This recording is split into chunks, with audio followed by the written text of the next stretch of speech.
मछली मारता है, फिर बाजार में बेचता है, तब उसका घर पे चूल्हा जलता है। आप बताइए कैसी जिंदगी जी रहा है आपके बच्चे?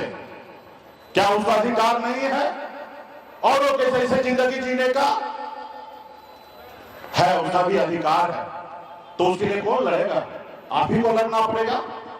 आपने अपने बच्चे को, संतान को इस धरती पे लाया है, आपका फर्ज बनता है उनके लिए बेहतर जिंदगी देना। जैसे आप उनके लिए घर बना के देते हैं, उनके लिए खेत खरीद के देते हैं।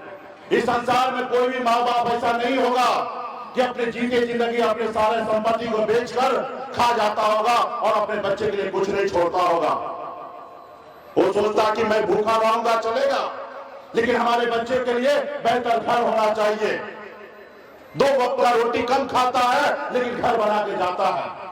क्यों? क्योंकि वो चाहता है कि हमारे बच्चे जो है खुले आसमान में न सोए, उसके लिए घर होना चाहिए। उसी तरीके से राजनीति जो है वो एक विरासत है। आज लालू प्रसाद जी संघर्ष किए, उनके समाज के लोगों ने संघर्ष किया। आज देखिए तेजस्वी प्रसाद यादव जी बगैर कुछ किए हुए बिहार में डिप्टी सीएम बने हुए हैं। क्यों? क्योंकि उनके पिताजी मेहनत किए थे। अगर उनके पिताजी मेहनत नहीं करते तो आज बिहार में डिप्टी सीएम तेजस्वी प्रसाद नहीं होता।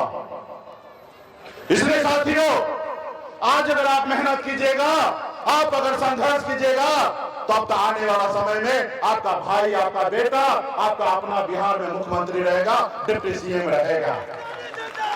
अगर आज भी अगर आप अपने वोट को ताकत को नहीं समझिएगा, तो जिस तरीके से आज हम पसीना बहा रहे हैं, मेहनत कर रहे हैं, संघर्ष कर रहे हैं, आप और हम मिलकर उसी तरीके से हजारों साल तक मेहनत और संघर्ष करते रहना है साथियों। और बिहार में तो, देश में तो बाबा साहब ने कहा ना, जिसका वोट है वही राज करेगा। और आपके पास वोट है।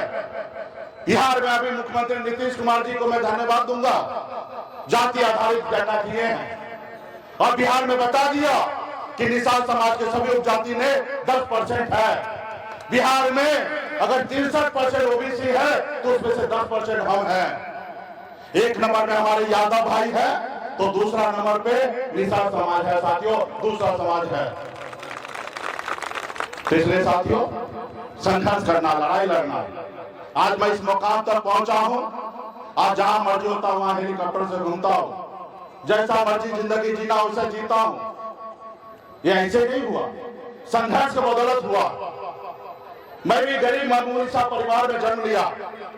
पिताजी मछली मारते थे, दादाजी मछली मारते थे, ऐसे गरीब घर में जन्म लिया जहां अगर एक रोज काम ना करे तो दूसरे रोज घर में खाना कैसे बनेगा, इसके लिए तकलीफ था। लेकिन उस घर से मैं निकलकर बॉम्बे जैसे शहर गया। 18 साल की उम्र में बॉम्बे जैसे शहर गया, मेहनत किया, मजदूरी किया, 900 रुपया महीने पे नौकरी किया, तब जाके वहां पे अपनी मुकाम को मैंने हासिल किया और एक बेहतर जिंदगी जीने लगा। मैं ऐशोआराम की जिंदगी जीत रहा था। फिर मैंने देखा लोग चांद पे घर बनाने के लिए सोच रहा है, लेकिन हमारे लोगों के लिए धरती पे घर नहीं है, उनके घर पे जाने के लिए रास्ता नहीं है। फिर मैंने बॉम्बे के ऐशोआराम को, जिंदगी को छोड़कर बिहार आ गया हूं और 10 साल से संघर्ष कर रहा हूं, लड़ाई लड़ रहा हूं, तब जाके इस मुकाम तक पहुंचा हूं।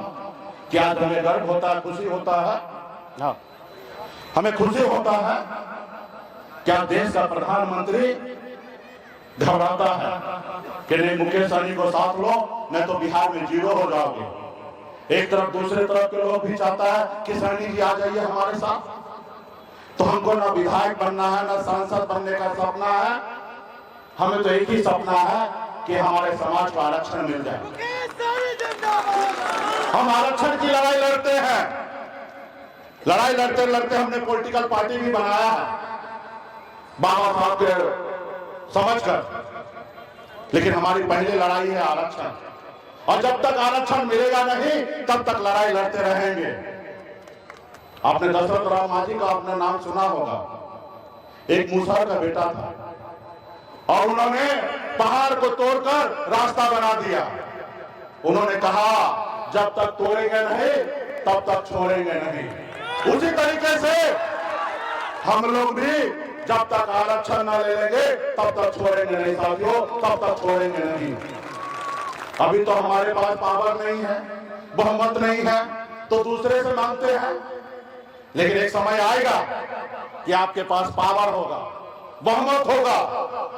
आपने देखा ना, 4 ही विधायक था मेरे पास, लेकिन 74 से कम नहीं था। बिहार में हमारे दम पर, सहयोग में बिहार में सरकार बना था। अगर हम समर्थन नहीं देते तो बिहार में सरकार नहीं बनता।